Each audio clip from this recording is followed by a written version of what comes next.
All right, I'm here with head coach Zach Cedric. Coach, you guys had a big win a couple weeks ago and haven't had a tournament since then. So what's the weeks of preparation been like? Yeah, last 2 weeks, or I should say about a week and a half, have been good. It was a little lighter last week and a little bit more focused on some individual stuff, some individual developmental type stuff. And then this week has been a lot more focused on, creating more pressure situations and getting our guys, back into that mentality of their performance, contributes to something greater. It's been really good. Today is the first day we'll be genuinely outside hitting off of grass this spring. So I know the guys are fired up about that, and we'll definitely take advantage of that before we leave. So, like I said in the last interview, a lot of what we're doing is similar, but we've kind of tweaked it to get our mentality back toward, instead of that head-to-head match play, more toward team golf. So it's been good. So heading into this Monday into the Colleton River Collegiate, what's your lineup going to be? And then can you tell me a little bit about the course and the field? Yeah, so we'll have Charlie Nikitas, Brian Orr, Jack Ebner, Jack Mortel, and Jack Katarincic, 3 Jacks in there. And then J.D. Fletcher is going to be playing as an individual. All right, so competition looks to be pretty tough this weekend. Can you tell me a little bit what that's going to look like and a little bit what the course is going to play like? Yeah. Sorry, I missed the last 2 parts of your question. So we've been to Colleton River. This is probably our 6th or 7th time going. So it's a place where we have a lot of familiarity. We've had some success. We've finished runner-up at least a couple times. Brian Orr won there individually last year. So it's an awesome golf course. It hosted the U.S. Junior Am in 2015. So there's a lot of local knowledge there, which is great for us. The weather is going to be cooler.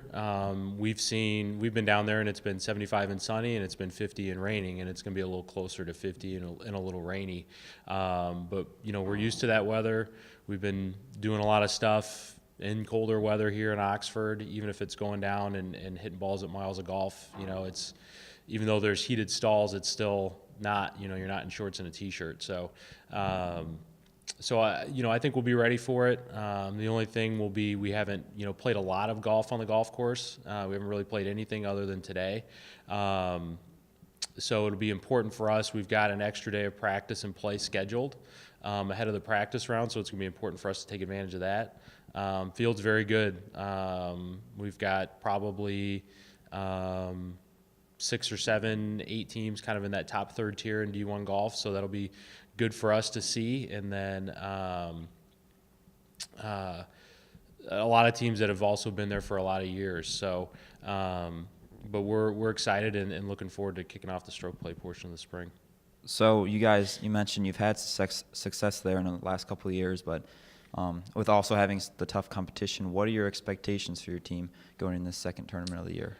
I think for us, it's if we take care of our business, we got to wake up on Tuesday morning and have a chance to win. I mean, that's no different. I just, at this point, there's only a couple trophies that we really compete for at the end of the year, and everything is geared toward that. So if we're, it kind of trickles down to if we're going to a tournament, then our expectation is if we take care of our business, we're going to go into that last round with a chance to win. So this week's really no different. So, Coach, you said you're going to go right from the Colleton right to the Desert Mountain. So what's that transition going to be like playing 2 tournaments basically in 1 week? Yeah, it's the golf is going to be about as different as it can get, which I think is going to be a great challenge for the team. It looks like it's going to be a little cool and a little soft out in South Carolina, and then obviously going out to play out in Scottsdale, desert golf, it's going to be probably the exact opposite. Now, it's not going to be 75 to 80 degrees, but I know it's firm out there right now. We've got a handful of alum that live out there, and Patrick Flavin lives and plays out there, so it's definitely firm out there right now.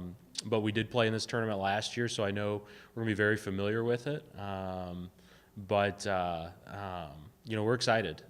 It's an excellent event.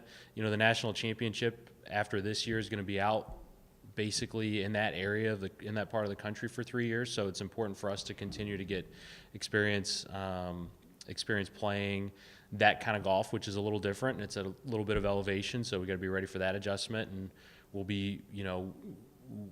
be prepared with kind of those baseline yardage adjustments when we get out there, and then we'll have 2 days ahead of the practice round to prepare for additional preparation, and that'll be important to kind of lock in those yardages and just trust that your 7-iron is going to fly about 8 or 9 yards farther than it was here in Oxford, or especially out at sea level in South Carolina. So, like I mentioned, having a tournament on Monday and Tuesday and then back to the weekend, is there any worry about wear and tear on the kids and anything, or? No, I think the way the entire spring is structured, it's going to be a big week for sure. But at the same time, these guys are 18 to 22 years old, and this is what they love to do. So they're excited to be getting out of some cold weather and going and playing 2 incredible golf courses. So, it's important that when I'm scheduling that I kind of respect each little stretch of the season, and this is its own little segment, our preparation leading up to this event and then these 2 events. So, we got back from the match play. It was really, really light the rest of that week, and then we got back into it, and we've been ramping up, and then we got basically 10 days of golf, and we're going to get back, and honestly, we're going to have over the course of 7 or 8 days around 4 to 6 that are going to be pretty much off. So while it's a lot of golf, I think the guys understand, on the back end of that, we're going to be able to rest and recuperate, and then we'll slowly ramp up for our tournament at the end of spring break, and then a little bit of time to decompress again, and then it's a big 3-week sprint to the finish. So I think the way the schedule is laid out and how we're giving guys some downtime, these guys are going to keep their hands on a golf club regardless of whether or not something's scheduled. But if I can, give them a little extra time to decompress, kind of cool the engines, and they practice on their own, that kind of lets them, like I said, kind of get back to neutral and get ready for the next, run of whether it's 1, 2, 3 tournaments. So Thanks. thank you.